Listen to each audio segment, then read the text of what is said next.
ومن تجهيزات شهر رمضان المبارك تجهيز وتفريز السمبوسة مسبقاً يختصر لنا أكثر من نص الوقت في الوقوف في المطبخ أثناء شهر رمضان المبارك. اللهم بلغنا رمضان وأعنا على الصيام والقيام. اليوم بسوي معاكم سمبوسة بحشوة لذيذة وبمكونات بسيطة ما يحتاج لها طبخ ولا حوسة. المكونات: جبنة موزاريلا مبشورة، فلفل رومي ألوان مقطع لمكعبات صغيرة، زيتون شرائح أسود أو أخضر حسب المتوفر عندنا، ملعقة صغيرة من البهارات الإيطالية، ونقلب جميع المكونات مع بعض ونحشيها في الرقاق أو في العجين البيتي. أنا استخدمت رقاق مقرمش، وضروري نقفل الأطراف بطحين وموية عشان ما تفرقع وتنفتح في الزيت. ونكمل الكمية كلها ونرصها في صواني تحتها ورق زبدة أو سفرة عشان ما تلصق، وندخلها الفريزر من 4 إلى 6 ساعات أو يفضل ليلة كاملة. وبعد تجمد نشيلها من الصواني ونحطها في علب أو في أكياس ونكتب عليها اسم الحشوة. وإذا تبغوني أصور خطوات التفريز كاملة اكتبولي في التعليقات.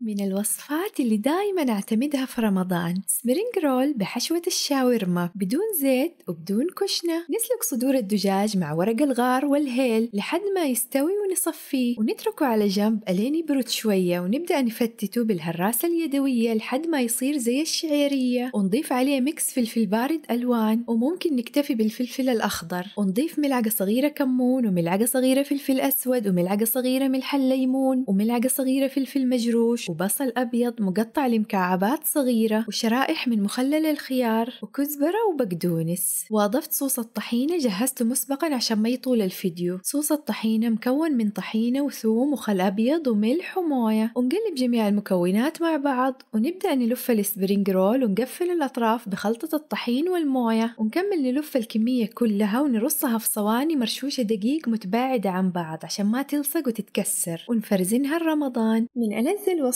اللي ما نستغني عنها في رمضان أصابع الجبنة. نقطع الجبنة أصابع ونقطع الرقاق نصفين ونحط الجبنة ونطوي الرقاق من الأطراف عشان ما تطلع معانا الجبنة أثناء القلي، ونلفها رول ونحط طحين وموية من الأطراف عشان ما تنفك معانا في الزيت، ونفرزنها رمضان. من الوصفات الرمضانية أصابع الموزاريلا المقرمشة، سهلة وسريعة. قطعت الموزاريلا أصابع، في صحن حطيت دقيق وبهارات إيطالية، نص ملعقة فلفل أبيض، نص ملعقة ملح، نص ملعقة أجينوموتو، وحطيت الموزاريلا في الدقيق وعلى البيض. وآخر خطوة نلبسها البقسماط ونفرزنها الرمضان. تجنن، جربوها في رمضان. جبنة صفرة، جبنة موزاريلا، زيتون شرائح، بهارات إيطالية، ونقلب. فردت التوست بالفرادة ونحط الحشوة ونقفلها بالقطاعة ونغمسها في البيض وعلى البقسماط ونرصها في صينية ونفرزنها وبالعافية. ولذاذة من الآخر. اعتمدوها في رمضان. كيلو ونص دقيق، كوب زيت، ملعقة ونص ملح، ملعقة ونص نشا، كوبين موية. نصب الموية بالتدريج ونعجن لين تصير عجينة متماسكة القوام، ونتركها ترتاح ساعة. ونجهز الحشوة: جبنة موزاريلا، فلفل رومي ألوان أخضر أصفر أحمر، زيتون شرائح، وممكن تضيفوا زعتر. ونفرد العجينة بالفرادة ونحشيها بالحشوة اللي عملناها ونلفها بقطعة السمبوسة ونفرزنها رمضان. وصحتين وهنا. من أسهل الوصفات سمبوسة بحشوة البطاطس. نقشر البطاطس ونقطعه قطع كبيرة وعلى القدر ونضيف معاه كركم وملح ونتركه على النار ربع ساعة بقدر الضغط، ونصفيه ونضيف عليه فنجان زيت زيتون وملعقة صغيرة كمون، نص ملعقة صغيرة فلفل أسود، ونهرسه بالهراسة. وآخر شي نضيف الكزبرة عشان ما تسود. وحشوتنا صارت جاهزة. ونلف السمبوسة ونرصها في صينية ونفرزنها ونرفعها رمضان. توست بالتونة مع الخلطة الخاصة. في صحن حطيت علبة تونة صفيتها من السوائل تماما، وحطيت عليها ملعقة كبيرة جبنة سايلة كريمية وملعقتين كبيرة مايونيز. المايونيز بيخلي الحشوة طرية ولذيذة. وحطيت قليل شرائح زيتون أسود